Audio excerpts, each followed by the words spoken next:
बहनों से रिश्ता तब टूटता है जब अर्थी उठती है बहन। क्या हार में क्या जीत में, किंचित नहीं भयभीत में, संघर्ष पथ पर जो मिले ये भी सही वो भी सही। स्मृति ईरानी भारतीय जनता पार्टी की वरिष्ठ नेता और केंद्रीय मंत्री, जिन्होंने पिछले 10 वर्षों में दिल्ली स्थित सरकारी आवास में निवास किया था, अब उस आवास को खाली कर दिया है। यह घटना राजनीतिक परिदृश्य में महत्वपूर्ण मानी जा रही है, विशेष रूप से राहुल गांधी के संदर्भ में, जिन्हें 28 मार्च 2023 को उनकी संसद सदस्यता समाप्त होने के बाद सरकारी बंगला खाली करना पड़ा था। उस समय स्मृति ईरानी ने टिप्पणी की थी कि वह घर भारत के लोगों का है, न कि राहुल गांधी का, जो राहुल गांधी के विरोध में कहा गया था। वर्तमान स्थिति स्मृति ईरानी के सामने वही परिस्थिति खड़ी हो गई। पिछले दशक में स्मृति ईरानी ने अमेठी में अपने राजनीतिक उपस्थिति मजबूत की थी, जो कांग्रेस पार्टी का गढ़ माना जाता था। उन्होंने 2024 में कांग्रेस के वरिष्ठ नेता राहुल गांधी को कड़ी टक्कर दी थी। 2019 में उन्हें हराकर सांसद बनी थी। इस जीत ने न केवल भाजपा के लिए एक महत्वपूर्ण विजय की नींव रखी, बल्कि स्मृति ईरानी को भी एक मजबूत और प्रभावशाली नेता के रूप में स्थापित किया था। हालांकि 2024 के आम चुनावों में उन्हें कांग्रेस के प्रत्याशी किशोरीलाल शर्मा के हाथों हार का सामना करना पड़ा। इस हार ने राजनीतिक परिदृश्य को पूरी तरह से बदल दिया और उनके सरकारी आवास को खाली करने का भी समय आ गया। उनके निवास स्थान से नेम प्लेट भी हटा दी गई। इस दौरान स्मृति ईरानी का एक वीडियो क्लिप खूब सुर्खियां बटोर रहा है, जिसमें वो प्रेस कॉन्फ्रेंस कर उन्हें अमेठी के विकास के लिए कई महत्वपूर्ण कदम उठाए, ऐसा बता रही हैं। जनता का आभार व्यक्त करने का दिन है, जो जीते उनको बधाई देने का दिन है।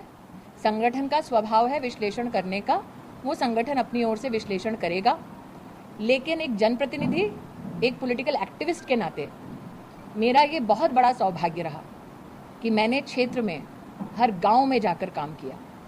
इस क्षेत्र को मैंने अपने जीवन के 10 वर्ष दिए। हार या जीत के बावजूद लोगों से मैं जुड़ी और ये मेरे जीवन का सबसे बड़ा सौभाग्य है। दीदी अमेठी और दीदी के रिश्ते का भविष्य क्या होगा? बहनों से भविष्य पूछते हो? बहनों से रिश्ता तब। उन्होंने कहा कि नाली खड़ंजा से लेकर बाईपास मेडिकल कॉलेज तक उन्होंने लोकसभा क्षेत्र की पुरानी मांगों को पूरा करने का प्रयास किया है। उनके नेतृत्व में भाजपा ने अमेठी में अपनी पकड़ मजबूत की और पार्टी को नई ऊंचाइयों पर पहुंचाया है, ऐसा वह कहती हुई सुनी जा सकती है। स्मृति ईरानी ने अपने संबोधन में भाजपा के सभी समर्थकों और कार्यकर्ताओं को धन्यवाद भी दिया है, जिन्होंने क्षेत्र और पार्टी की सेवा में पूर्ण परिश्रम और निष्ठा दिखाई। उन्होंने नरेंद्र मोदी और योगी आदित्यनाथ के नेतृत्व की सराहना भी की है, जिन्होंने 5 वर्षों के अल्प समय में 30 वर्षों के कामों को पूरा किया है। भविष्य की ओर देखते हुए स्मृति ईरानी ने अपनी प्रतिबद्धता व्यक्त की कि वे उनकी पार्टी अमेठी की सेवा करती रहेंगी।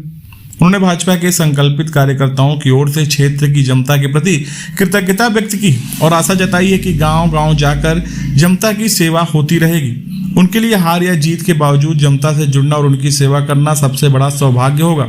एक रिपोर्टर का जवाब देते हुए स्मृति ईरानी ने अपने अंतिम शब्दों में कहा कि बहनों से भविष्य पूछते हो, बहनों से रिश्ता तब टूटता है जब बहनों की अर्थी उठती है। स्मृति ईरानी का बंगला खाली करना केवल एक आवासीय बदलाव नहीं है, बल्कि यह भारतीय राजनीति में सत्ता और स्थिति के बदलाव का प्रतीक। राहुल गांधी पर की गई टिप्पणी और वर्तमान परिस्थिति की विडंबना स्पष्ट करती है कि राजनीति में अस्थायी कुछ भी नहीं होता और हर नेता को समय समय पर चुनौतियों का सामना करना पड़ता है। फिलहाल दोस्तों, स्मृति ईरानी के वायरल हो रहे इस वीडियो पर आप क्या सोचते हैं? आप अपनी राय कमेंट में साझा कर सकते हैं। धन्यवाद।